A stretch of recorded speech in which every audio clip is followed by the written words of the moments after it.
Voilà, il est 7h et c'est le moment de nous rendre du côté de Yaoundé pour la revue de presse en place déjà. Monsieur Ghislain Pierre-Sono est là, Patricia Kay. Oui Thierry, c'est pour la revue de presse, bien sûr, les informations sur tout le territoire national, bien sûr. Qu'est-ce qui se passe à Yaoundé, à Douala, à Gaoundéré et même dans les back-office. Et bien, on va peut-être pouvoir le savoir avec la une des journaux tout de suite, la revue de presse. Ghislain Pierre-Sono, c'est à vous l'antenne. Voilà, bonjour Patricia Kei, bonjour également à vous Thierry Carole. En ce début de semaine, évidemment, je vous accueille à Yaoundé le cœur enflammé de joie, mais également les millions de téléspectateurs de Canada International, ceux du Cameroun et du monde entier qui sont tous chargés fort d'informations. Bienvenue donc à ce rendez-vous, c'est le premier de la semaine. Et pour commencer ce matin, parlons un peu de cet effort de pouvoir public camerounais, malgré la Covid-19, dont on sait qu'elle a donc sévi depuis pratiquement le mois de mars dernier, aussi bien au Cameroun que sur le reste du monde entier. Malgré cela donc, au terme de l'année en cours, c'est-à-dire 2020, les investissements publics au Cameroun auront donc procuré à peu près 230 000 emplois à la République du Cameroun. C'est selon Cameroun Tribune, l'édition de ce lundi, le quotidien camerounais à capitaux publics, qui ressort d'ailleurs cette étude qui a été réalisée, rappelle-t-il, par le ministère de l'Emploi, de la formation professionnelle, conjointement avec le Bureau international du travail, pour ce qui est du bureau de Yaoundé au Cameroun, les deux entités qui ont parcouru divers secteurs de la vie nationale pour en arriver à présenter ces chiffres-là, encourageant à tout le moins pour le pays, pour le Cameroun. Pas encourageant les nouvelles constamment en provenance du ministère des Travaux publics au Cameroun. La place, que dis-je, la plaie la plus béante étant bien entendu l'autoroute en construction entre Yaoundé et Douala. Repère le journal de fait Richard Tounambe se penche notamment ce matin sur le cas du ministre Emmanuel Nganou Djoumessi, qui est donc le ministre camerounais en charge des travaux publics, et pour cause, la construction de cette route-là s'en va donc être la plus longue sur le continent africain, et on attribue tout le temps, si l'on s'en tient au journal, au chef de ce département ministériel que le journal présente comme étant premier parmi les ministres incompétents du gouvernement, Joseph John Ngouté. Il est allé, lui le journal, fouiner un peu dans le passé de ce membre du gouvernement, et notamment à l'époque où il était ministre de l'économie, de la planification et de l'aménagement du territoire. Tout est à mettre sur le dos de l'incompétence d'Emmanuel Nganou Djoumessi, si l'on s'en tient au journal Repère en kiosque ce matin, et au regard des avancées et autres reculades de la construction de l'autoroute Yaoundé-Douala. L'Indépendant est également en kiosque. Le journal ouvre également grandement les portes à ce chef de département ministériel, les portes du TCS, le tribunal criminel spécial, qui est très redouté au Cameroun, un TCS au regard de ce que dit l'Indépendant ce matin, qui est donc bien reparti pour repartir, et du moment où ce tribunal-là connaît donc une nouvelle dirigeante qui a été nommée à l'occasion du récent Conseil supérieur de la magistrature, partir avec les grands dossiers qui ont été bloqués jusque-là. Voilà donc la nouvelle qui est portée par le journal au regard de l'énergie et de l'impartialité qui se dégage au terme de la personnalité qui a été analysée, celle donc qui a été portée à de hautes charges à ce niveau-là. Et voilà donc que un certain nombre d'affaires ont été inscrites hors rôle, et le plus clair concerne, heureusement ou malheureusement, un certain nombre de hautes personnalités de la République. Ce sont donc ces affaires inscrites hors rôle qui font dire au journal que le TCS va reprendre du service et de plus belle. Le soir ce matin a beaucoup de respect pour ce confrère du côté de la France. Il s'agit du docteur Diouta Pierre-Paul, qui se veut lui-même fidèle à la réalité dans ses rendus, une fidélité vis-à-vis des faits, mais aussi en amont vis-à-vis de son martyr, de son maître et de son constructeur, Gustave Flaubert. Et c'est pourquoi le journal s'intéresse à ses confrères dans ses colonnes ce matin. Mais Yomé Salah Hebdo en kiosque colle également aux modalités de fidélité, mais qui se trouve obligé d'évoluer pour le cas du Cameroun. On parle ce matin d'un cas qui s'en va être revu par le pouvoir d'étudier, pour parler de la Voix du Centre. D'abord, la Voix du Centre qui annonce pour ainsi dire le remplacement d'Adolphe Moudiki à la tête de la SNH, la Société nationale des hydrocarbures. Enfin, il pourrait prendre sa retraite si l'on s'en tient aux explications du journal ce matin. Cela aurait d'ailleurs l'onction, va donc bénéficier de l'onction du ministre d'État, secrétaire général de la présidence de la République, j'ai nommé Ferdinand Ngongo, qui manifestement cherche donc un remplacement remplaçant Adolphe Moudiki à la tête de la SNH, si l'on s'en tient au journal édition de ce jour. Pour ainsi dire, cela aura besoin d'un arbitrage personnel du chef de l'État,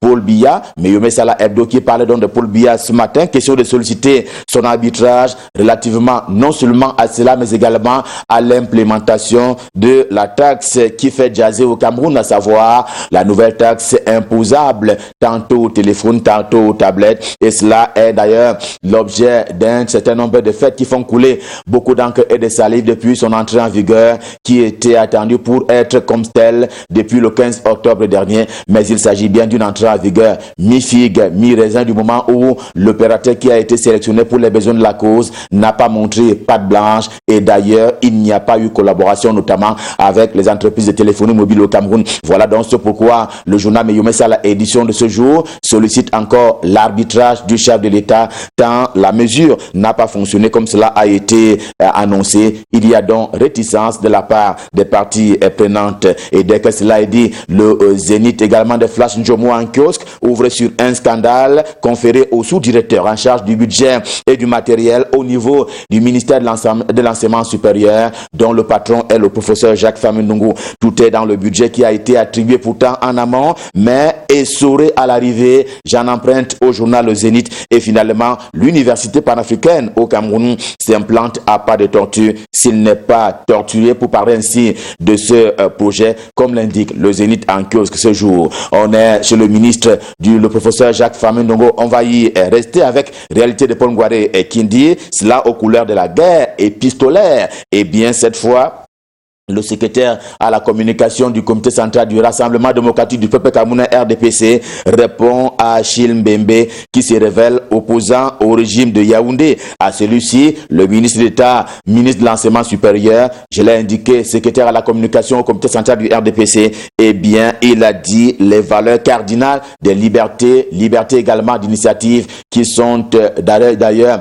une réalité sous le régime du renouveau. Question de dire que tout est dans la manière, et d'ailleurs les lois de la République encadrent la vie sociale tout court. Encore un mot sur l'éducation et l'enseignement supérieur au Cameroun avec le quotidien Émergence. Cette fois, le journal accuse les autorités de l'enseignement supérieur et notamment celles qui avaient accepté dans un premier temps puis refusé dans un second le doctorat professionnel après avoir malheureusement ou heureusement encaissé l'argent y afférent. Et là, les bénéficiaires de la mesure en amont, eh bien, sont en train d'ester en justice. Ils ont donc porté plainte aux autorités qui étaient en charge de l'université en ce moment-là, notamment à l'université de Yaoundé 2, c'est à Soua dans la capitale camerounaise, et que donc les bénéficiaires ont porté l'affaire devant la juridiction pour que la justice dise donc le droit pour les besoins de la cause. Le quotidien Mutation de Gab, Georges Alain Boyomo va également à l'école à l'ère de la mi-temps.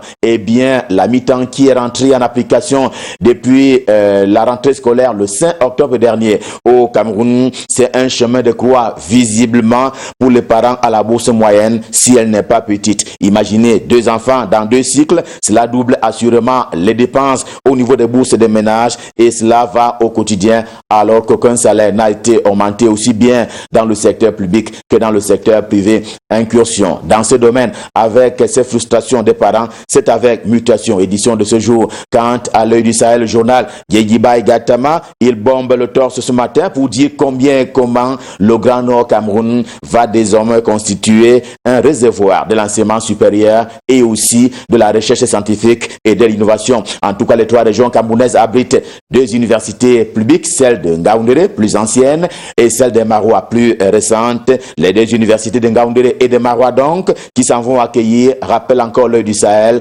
65 000 étudiants pour le compte de l'année académique dont la rentrée justement a été prévue le 15 octobre dernier sur l'ensemble du territoire national. C'est donc un signal fort aux analyses à voir et à boire pour l'avenir. Ce sera toujours en compagnie de l'œil du Sahel. Prospective nouvelle est en kiosque. Le journal qui nous amène plutôt ce matin au niveau du contrôle supérieur de l'État. Lequel contrôle supérieur de l'État vient de démanteler un réseau de détournement des fonds publics au niveau du Sénat.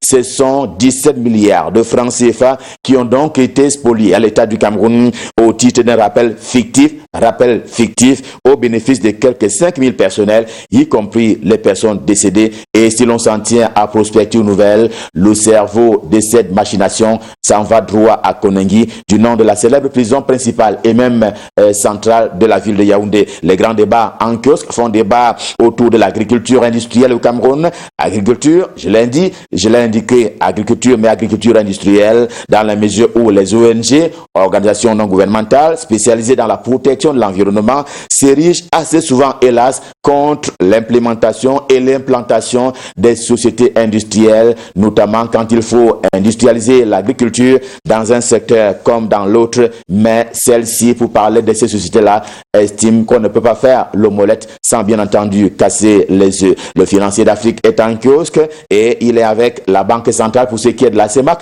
la communauté économique et monétaire des États de l'Afrique centrale. L'on apprend ainsi que dès janvier 2021, c'est-à-dire l'année prochaine, les conditions de transfert des fonds en zone CEMAC connaîtront donc une nouveauté, toute chose qui abroge naturellement les dispositions antérieures en la matière, selon donc une note qui a été signée par le gouverneur de la BEAC, la Banque des États de l'Afrique centrale, à savoir Abbas Mahamat Toli. L'économie quotidienne est tout touché en kiosque et il l'a déjà dit, mais le redit ce matin, le gouvernement de la République ne peut reculer s'agissant donc de la nouvelle taxe sur téléphone et tablette du moment où celle-ci est légale. Pour parler de la mesure, c'est conjoint entre le ministre en charge des Finances et le ministre en charge des Postes et Télécommunications. Le temps veut pour sa part que l'on retienne que le ministre en charge du Commerce, pour parler de Luc Magouane Barga-Tangana, le temps, d'abord, le premier temps, en tout cas, le journal traite de cette problématique ce matin pour dire que le ministre Luc Magouane Barga-Tangana, oui, ne consomme pas du whisky en sachet.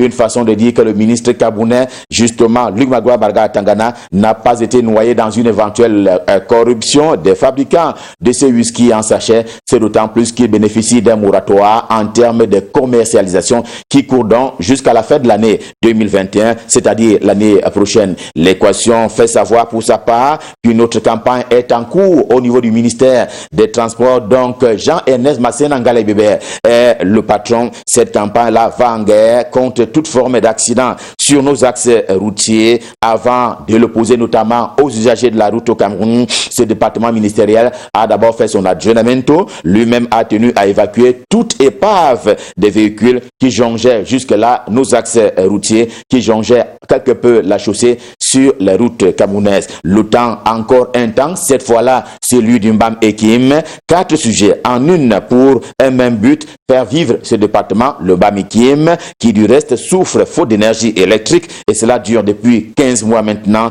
pour le cas du village Ndjam. Renseigne ainsi le temps, lui aussi en kiosque. The Guardian Post, quotidien camerounais d'expression anglaise au siège imposant à Yaoundé, est allé lui aussi dans l'arrière-pays, en Diane, précisément dans ce département, l'un des départements de la région du nord-ouest camerounais, où la désignation d'une autorité traditionnelle fait problème. On accuse notamment le préfet d'Indiane de vouloir imposer un allogène et pas un autochtone, en vertu notamment des règles de naissance et de reconnaissance par rapport à celui qui doit diriger la chefferie de Ndiane. Ndiane, un département du nord-ouest à l'océan, département du sud Cameroun, il y a du chemin à parcourir, mais avec intégration. Le journal de Thierry Ndongona, il n'y a qu'un pont à faire et il est vite fait. L'océan et le Nord en particulier, sur eux qui sont donc sous le choc après la disparition samedi dernier d'un 10 fils originaires de l'Ordof et de l'océan, Wunli Masaga, alias commandant Kisamba, qui est donc décédé le 17 octobre dernier. Il n'était pas seulement un combattant pour le nationalisme camerounais, mais dans l'ensemble pour le nationalisme africain. L'hommage que lui rend ainsi le quotidien bleu le jour du jour dit qu'il a combattu pour le bon combat, il a combattu pour la libération de l'Afrique aux côtés de Kwame Nkrumah, entre autres. C'était alors le Kwame Nkrumah du Ghana, dont il fut un conseiller, et lutta pour l'indépendance et la réunification non seulement du Cameroun, mais également de l'Afrique avant sa double souveraineté à la fois politique et économique. C'est lui qui a donc quitté la vie le 17 octobre dernier. Il s'appelait René Jacques Ngo Wunli Masaga, alias commandant Kisamba. Il s'en est allé à 84 ans. C'est un hommage à lui rendu par le quotidien bleu, le jour du jour. Revue de presse Made in Yaoundé. Que dis-je? Made in Cameroun. Édition de ce lundi Stop Fin. C'était le premier rendez-vous de la semaine. Le cœur enflammé de joie. Évidemment, nous vous avons servi. On prend rendez-vous pour demain pour le même exercice. Et j'aime à le dire, nous serons dans la même disposition et même prédisposition. Question de vous servir. Ils sont dans la même condition et même situation juridique. Ils sont du côté de Douala. Il s'agit de Patricia Keyi et Thierry Carole. Ils vont devoir reprendre le pouvoir pour la suite et la fin des Canal Matin. Je le leur repasse donc. C'est à vous, Patricia Keyi. C'est à vous, Thierry Carole. C'est à vous, Douala. Merci beaucoup, M. Gislain Peressono. Bon début de semaine à vous du côté d'Yaoundé. À l'instant, nous allons aller au-delà de nos frontières via la page internationale avec vous, Patricia Keyi. Bien sûr, on va le faire tout de suite, hein, sans souci. On va donc devoir commencer par l'Express, juste le journal L'Express pour ceux qui se retrouvent en grande une ce matin. Alors, l'Express du Burkina Faso annonce une sirène de plus de 200 kg pour réveiller les habitants. En petite une, on peut également parler, avoir une brève pour la Côte d'Ivoire. C'est le début de la campagne, mais en même temps début de l'incertitude. De l'autre côté, tout à côté, c'est plutôt un calme précaire. On va y aller pour d'autres informations à l'international. Nous sommes cette fois-ci, on entre en profondeur en ce qui concerne la Côte d'Ivoire. La campagne présidentielle est sur fond de tension en Côte d'Ivoire. La campagne présidentielle est en cours dans un contexte de tension dans le pays. Samedi, la maison de Pascal Affi N'Guessan, leader de l'opposition et candidat à la présidentielle, a été incendiée par des inconnus dans sa ville natale de Mbongwanou. Son service de communication a confirmé l'incident et des habitants qui ont été témoins de dégâts importants ont déclaré que plusieurs personnes avaient été blessées. Vendredi, Pascal Affi N'Guessan et d'autres leaders de l'opposition ont réitéré leur appel à la désobéissance civile pour protester contre le troisième mandat de l'actuel président Alassane Ouattara. On reste dans le contexte des élections présidentielles en Guinée cette fois-ci.